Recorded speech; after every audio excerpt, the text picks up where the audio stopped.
Está no ar o Arquivo de Notícias. Aqui a gente mostra assuntos que são destaque no meio político. Veja agora as manchetes deste fim de semana. Lei que torna obrigatório o uso de uniforme escolar é aprovada pelos vereadores. Plano Municipal de Resíduos Sólidos com metas até 2025 segue em análise no Legislativo. E ainda, democrata Patrick Cavalcante sugere a utilização de combustível renovável no transporte coletivo. O Tribunal Superior Eleitoral absolveu por 4 votos a 3 a ex-presidente Dilma Rousseff e o atual presidente Michel Temer da acusação de abuso de poder político e econômico da campanha de 2014. A maioria dos ministros considerou que não houve lesão ao equilíbrio da disputa e, com isso, livrou Temer da perda do atual mandato. Saiba como a decisão repercutiu aqui na Câmara de Vereadores. A ação julgada pelo TSE foi apresentada pelo PSDB após a eleição e apontava mais de 20 infrações supostamente cometidas pela coligação de Dilma e Temer. O vereador Matheus Vesp, que ocupa uma das cadeiras do PSDB na casa, criticou a decisão do tribunal. Primeiro, porque existem provas contundentes do cometimento de ilícito que levaria, claro, à cassação da chapa. Inclusive, é lamentável também que, tendo no decorrer deste último ano surgido mais provas, principalmente com a delação feita pelo casal João Santana e Mônica Santana, que confirmavam doações irregulares por parte da empreiteira Odebrecht à campanha da ex-presidente Dilma e que essas denúncias não foram aceitas pelo ministro Gilmar Mendes para serem acrescentadas ao processo, o que é lamentável, pois todos sabem que quando existem provas novas que fazem, por exemplo, com que a matéria de um determinado processo judicial possa ter um julgamento diverso, essas provas devem ser acrescentadas ao processo. Do contrário, seria, na verdade, até uma ofensa ao princípio da legalidade não observar essa novidade processual que seria um surgimento de novos fatos e novas provas. Então isso é lamentável, limitou muito a esfera e o escopo do julgamento, mas mesmo assim é louvável que pelo menos alguns dos julgadores se posicionaram pela cassação. Infelizmente não foram a maioria. Claro que nós também temos que lamentar do ponto de vista institucional que o fato de que o próprio presidente da República tenha a possibilidade de nomear os ministros das cortes superiores faz com que, de certo modo, eles fiquem vinculados a uma concepção ideológica do próprio presidente da República, o que retira toda a isonomia do julgador e, consequentemente, o papel do judiciário, que é de ser um poder neutro frente às demandas que são julgadas pelos próprios magistrados. Então, de certo modo, é compreensível, embora não justificável, essa parcialidade pelas falhas institucionais. Evidentemente que se nós tivéssemos um tribunal constitucional que não fosse nomeado pelo presidente da República, essas vicissitudes não ocorreriam. Já o PMDBista Eloy Costa comemorou a decisão. Eu dou minha opinião como um vereador responsável e representando a comunidade de Passo Fundo.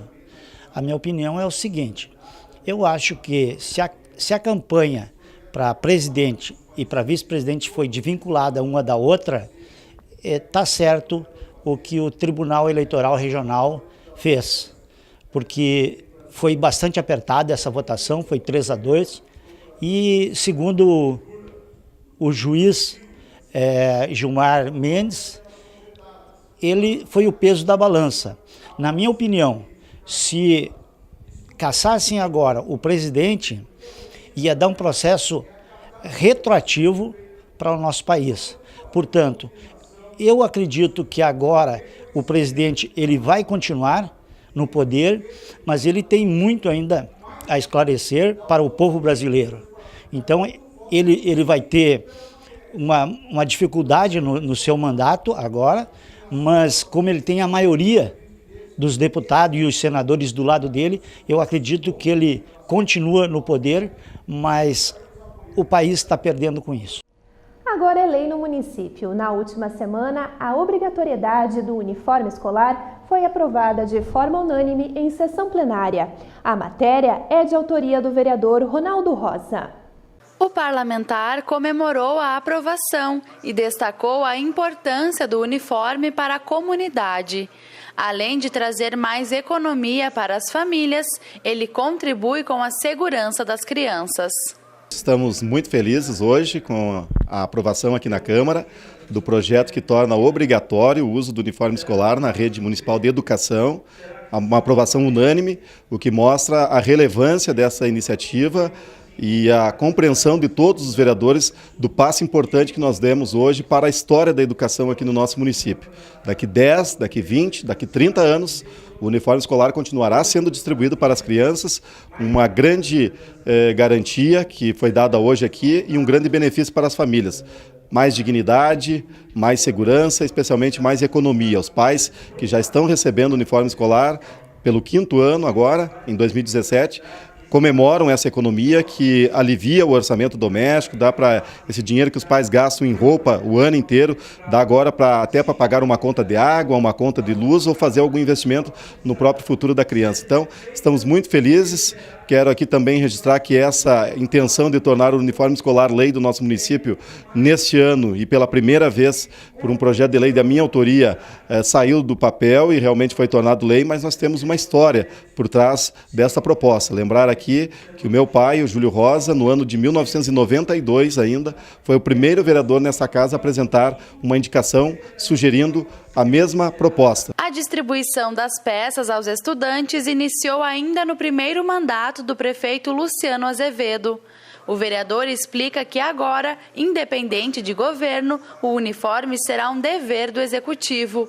Ele também disse estar confiante com a sanção da lei. Não tenho dúvida nenhuma que talvez o prefeito lá analisando com a sua procuradoria jurídica possa querer fazer algum ajuste no projeto, mas a essência da proposta ela vai ser mantida, vai ser sancionado esse projeto, porque seria até uma incoerência por parte do prefeito, ele que colocou esse programa em execução aqui no nosso município e que pelo 5º ano está concedendo o uniforme escolar para as crianças, então não teria cabimento ele vetar uma proposta de um programa de governo dele. O que a gente está fazendo apenas transformando o programa de governo do prefeito Luciano em um programa de Estado. Isso quer dizer que amanhã ou depois, seja quem for o prefeito, vai ser um programa de Estado e a lei precisa ser cumprida. E com 19 votos, também foi aprovado o texto do vereador Luiz Miguel Chais, que normatiza o período de utilização de carga e descarga em alguns locais da cidade. A matéria proíbe as operações entre as 10 horas da manhã e as 4 horas da tarde nos seguintes locais: Avenida Brasil e Avenida Presidente Vargas, no centro, nas ruas Moron, Independência e General Osório. Na Rua Teixeira Soares, do trecho que vai da Avenida Brasil até o viaduto do bairro Vera Cruz, no bairro Santa Terezinha, entre as ruas Coronel Pellegrini e General Prestes Guimarães, e na Avenida Aspirante Jenner, no bairro Santa Maria. Para o autor, a medida vai facilitar o fluxo de veículos e trazer diversos benefícios para a comunidade. É um projeto que nós explicamos aos senhores vereadores que entenderam a nossa proposta, votaram favorável, apenas um voto contrário, mas esse projeto é um projeto que vai ser bom para a população e também para os lojistas, porque hoje você tem um carga e descarga das 7 da manhã às 19, nem sempre é usado. E hoje Passo Fundo tem um grande fluxo de veículos, então vai viabilizar mais vagas para as pessoas que quiserem usar e também mais movimento nas lojas. Então nós estamos apenas regulamentando o horário do período das 10 da manhã às 16 horas, onde as pessoas poderão também usar como estacionamento. Se sancionada, a lei entrará em vigor 90 dias após a data de sua publicação. Eu acredito que esse nosso projeto é um projeto que nós fizemos de acordo com as entidades de classe do município e que o senhor prefeito terá sim a sensibilidade de não vetar esse projeto. E depois do intervalo, a gente continua falando de temas que estão sendo tratados no Parlamento Municipal.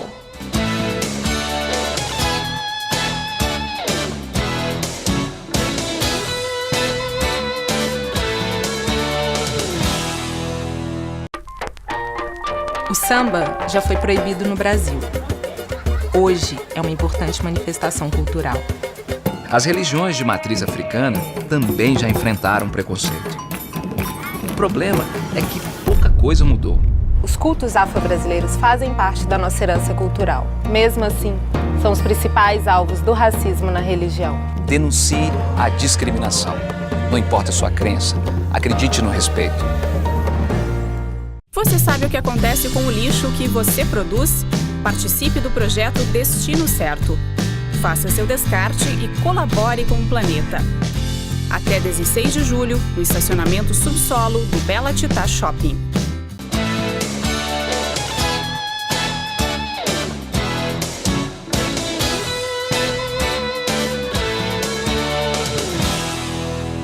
Segue tramitando o projeto de lei que institui o Plano Municipal de Resíduos Sólidos. O documento foi estruturado por entidades que definiram metas para serem cumpridas até 2025. O documento é de iniciativa do Executivo, mas foi construído de forma participativa e articulada com diversos segmentos da sociedade. O representante do Fórum da Agenda 21, Ademar Marques, explicou todo o processo. A Agenda 21, Secretaria Municipal do Meio Ambiente, o Ministério Público, as organizações da sociedade civil, elas participaram de forma efetiva nesse processo de construção que durou quase 2 anos.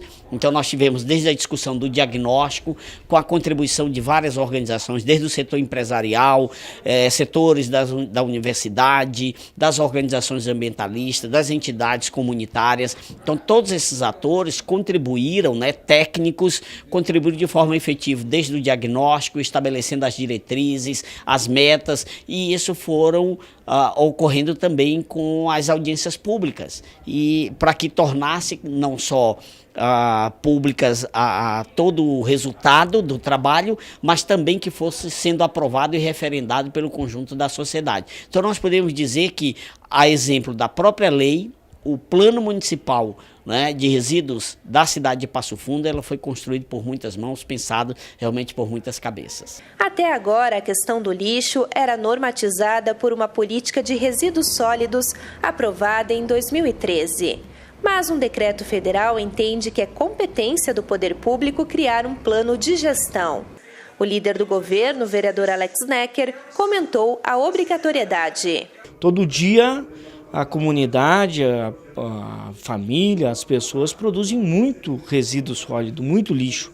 E os municípios estão correndo atrás para planejar as ações de como aproveitar esses resíduos. Ouso dizer que o modelo construído aqui na cidade de Passo Fundo serve de exemplo para um grande número de municípios no Brasil todo, porque Passo Fundo não contratou uma empresa para fazer. Passo Fundo construiu, a partir das entidades, daquilo que acumulou da Secretaria do Meio Ambiente, das secretarias envolvidas, uma proposta avançada e que vai ser implementada a partir da aprovação do plano nesta casa, como já fizemos.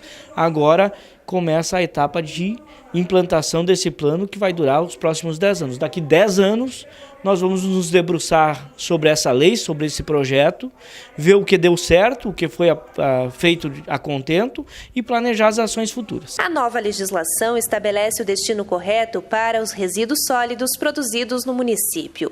Atualmente, Passo Fundo gera 130 toneladas de lixo por dia, mas apenas 2% são reciclados. Para o secretário Rubens Astolfi, melhorar a coleta seletiva é um dos grandes desafios. Ele aborda todos os temas de resíduos sólidos do município, então não só o resíduo sólido domiciliar urbano, mas também o resíduo de construção civil, o resíduo proveniente da indústria, e sem dúvida o nosso desafio maior no tema resíduos é ampliar a reciclagem. O plano ele estabelece metas para os próximos 10 anos, a curto, médio e longo prazo, que foram construídos com toda a sociedade civil, o movimento de recicladores, de catadores organizados também opinaram, e nós acreditamos que na execução dessas metas o município conseguirá ampliar a reciclagem, assim como um dos objetivos do plano. Então a intenção é executar essas metas a curto, médio e longo prazo para alcançarmos um nível maior de reciclagem, sempre valorizando os recicladores. Nós precisamos ter uma coleta seletiva que funcione, é claro que precisamos da colaboração da comunidade também, de toda a população, e uma das metas do plano é que nesses 10 anos nós tenhamos coleta seletiva em todo o território do município. Então é uma das metas, é uma meta bastante ambiciosa, mas que sim trará o resultado na ampliação da reciclagem. O plano de resíduos sólidos estipula 15 metas que devem ser cumpridas em até 10 anos. Entre elas está a eliminação gradativa do uso de aterros sanitários, coleta seletiva em 100% das residências de Passo Fundo, melhores condições de trabalho para os catadores, eliminação total dos resíduos da construção civil e da indústria, coleta seletiva no meio rural, criação do Centro Integrado dos Resíduos Sólidos e investimentos em educação ambiental. Pensou em metas que elas fossem possíveis de ser alcançadas. Não adianta pensar um conjunto enorme de metas que nós não vamos poder colocar em prática. E como ela está prevista, né, aprovado pelo Conselho, monitorado pelo próprio Conselho do Meio Ambiente, pelas organizações, eu creio que é possível sim cada meta ela ser alcançada. A padronização, entende, das lixeiras na cidade, o cuidado para que os nossos recursos hídricos não sofram realmente o impacto com a ação humana. Então eu creio que é um plano que nos próximos 10 anos nós vamos conseguir ver a diferença em Passo Fundo.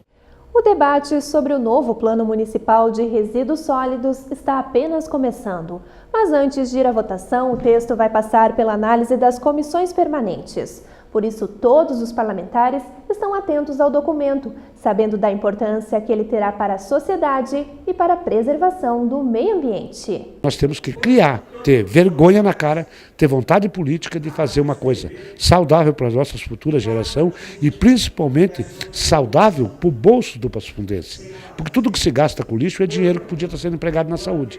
O lixo é totalmente viável, o lixo ele é totalmente lucrativo.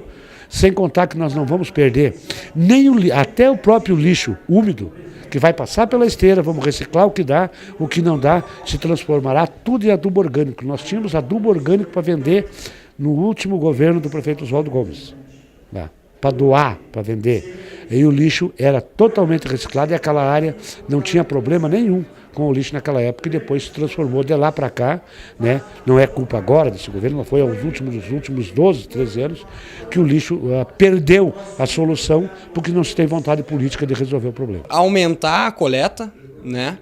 Que a gente vê um exemplo que é muito trazido aqui, principalmente em Passo Fundo, é da Rua Independência, né? Depois dos finais de semana. Todo container que for colocado lá vai ser pouco para a quantidade de lixo que tem naquele local. Então as pessoas simplesmente pegam, atiram no chão, deixam do lado de fora do estabelecimento. Então, no primeiro momento, a curto prazo, combater efeito, não tem como combater causa no curto prazo. Se aumentar a coleta, né, e tentar de uma maneira ou outra fazer essa seleção posterior à coleta, pois a gente depende das pessoas separarem esse lixo anteriormente. Mas, sem dúvida, esse plano previsto para 10 anos, a gente vai ver uma melhora muito boa no fim desse prazo, né? Talvez mais longe ainda. Dentro de 1, 2 ou 3 anos eu não vejo tanta expectativa de mudança assim, infelizmente. É muito importante que a gente possa ter esse plano aqui em Passo Fundo, por exemplo, para que a gente evite os lixões clandestinos que hoje temos na cidade, espalhados por todos os cantos, que trazem problemas de saúde pública, trazem problemas de organização da nossa cidade, acabam poluindo as nascentes, acabam poluindo os rios, os açudes e em dias, especialmente temporada como essa que estamos vivendo agora, provocam também os alagamentos. Então, o Passo Fundo se adequando com esse plano de resíduos sólidos, nós vamos poder acessar verbas importantes do governo federal, verbas da União, para fazer investimentos pesados nessa área e evitar que a nossa cidade, em pleno ano de 2000, chegando aí já quase no ano de 2020, a gente continue sofrendo com problemas de décadas atrás. Precisamos avançar e esse plano eu tenho certeza que vem justamente nesse sentido.